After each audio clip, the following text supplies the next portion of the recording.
Xalq deputatlari mahalliy kengashlarining islohotlar samaradorligini oshirishda o'rni va roli ortib bormoqda. Deputatlar tomonidan asosiy e'tibor dolzarb masala va muammolarga qaratilmoqda.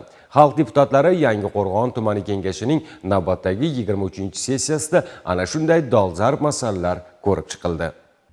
Sessiyada xalq deputatlari, viloyat, tuman kengashi deputatlari, hokim o'rinbosarlari, korxona va tashkilotlar rahbarlari hamda ommaviy axborot vositalari vakillari ishtirok etdilar. Dastlab sessiya kotibi kun tartibi va ish reglamenti tasdiqlab olindi.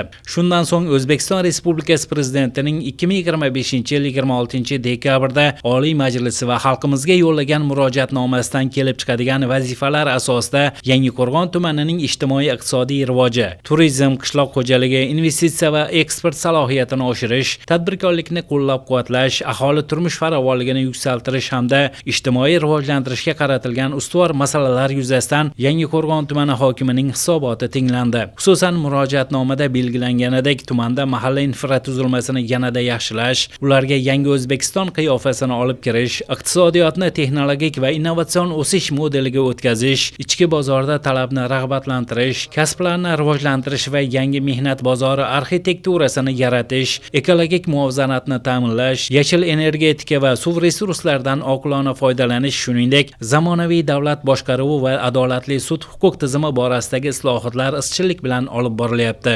O'tgan qisqa davrda mahallalarda ichki yo'llarni asfaltlash, maktabgacha va maktab ta'lim muassasalarini ta'mirlash, ichimlik suvi, elektr tarmoqlarini yangilash ishlari bajarildi. Qishloq xo'jaligi, o'rmon va baliqchilik mahsulotlari hajmi 6 trillion so'mdan oshdi. Janubiy Koreya mutaxassislari bilan hamkorlikda kartoshkachilikda elita urug'chilik tizimi yo'lga qo'yildi. Chorvachilik, parrandachilik, bog'dorchilikda amalga oshirilgan loyihalar tuman iqtisodiyotiga sezilarli ta'sir qildi. Yangi ish o'rinlari, zamonaviy ishlab chiqarish quvvatlari, qayta ishlash korxonalarining ko'payishi aholining turmush darajasini oshirishga xizmat qilayotgani alohida ta'kidlandi. Sessiyada ko'rilgan masala yuzasidan deputatlar qaror loyihasini tasdiqladilar. Sessiyada tumanimiz eng og'ir tumanga kirganligi sababli 50 milliard so'm pul ajratilganligi va 50 milliard so'm qaysi mahallalarga qanday taqsimlanganligi bo'yicha ham ma'lumotlar berildi va bu qaror ma'qullandi.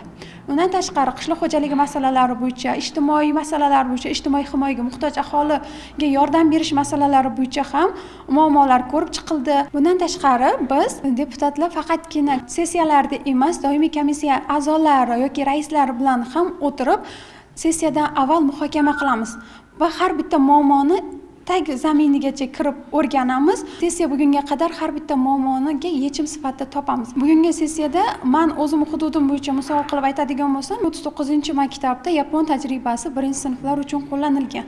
Ular mendan elektron doska so'rashganda va hokimga bu ma'lumotni yetkazdim va hokimimiz ikkita yapon ta'limi uchun elektron doska ajratishni ta'kidlab o'tdilar. Sessiyada O'zbekiston Respublikasi Prezidentining mahalliy byudjetlar va byudjet tashkilotlarining moliyaviy barqarorligini oshirish, byudjet intizomini kuchaytirishga doir qo'shimcha chora-tadbirlar to'g'risidagi qarori yuzasidan Yangiqo'rg'on tumani hokimining birinchi o'rinbosari axborot berdi. Mazkur qaror mahalliy byudjetlarning daromad bazasini mustahkamlash, moliyaviy mustaqilligini oshirish hamda hududlarda iqtisodiy faollikni kuchaytirishga qaratilgan bo'lib, bir qator vakolatlar belgilangan. Shundan kelib chiqib tumanda qaror ijrosi bo'yicha amalga oshirilayotgan ishlar tahlil qilindi. Ushbu masala yuzasidan ham deputatlar qaror loyihasini tasdiqladilar. Bugungi kunda tumanda investitsiya loyihalari bo'yicha ishga tushirilishi, eksport hajmini kengaytirilishi, yangi ish o'rinlarini yaratilishi, aholiga xizmat ko'rsatish bo'yicha va boshqa masalalar bo'yicha deputatlarga hisobot taqdim etildi. Shu bilan birga Yangiqo'rg'on tumanida 26-yillik hududlarni yangicha yondashuvlar asosida rivojlantirish orqali aholining daromadini oshirish, barqaror ish o'rinlari yaratish hamda kambag'allikni qisqartirish chora-tadbirlari to'g'risida Prezidentimizning 49-sonli qarorlari tasdiqlandi.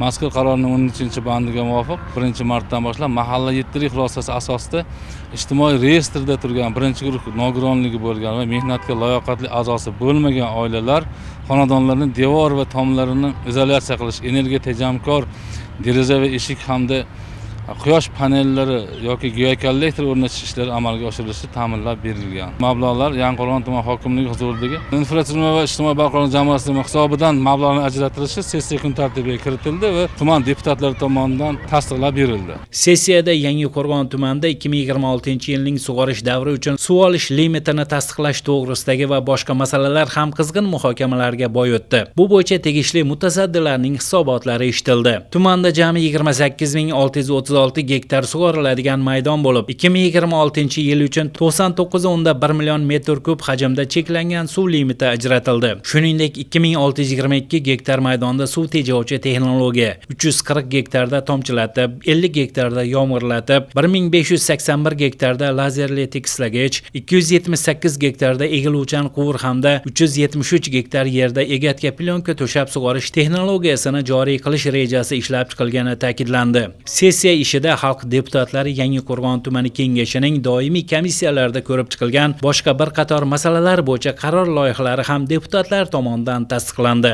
Shuning bilan xalq deputatlari Yangiqo'rg'on tumani kengashining navbatdagi 23-sessiyasi o'z ishini yakunladi.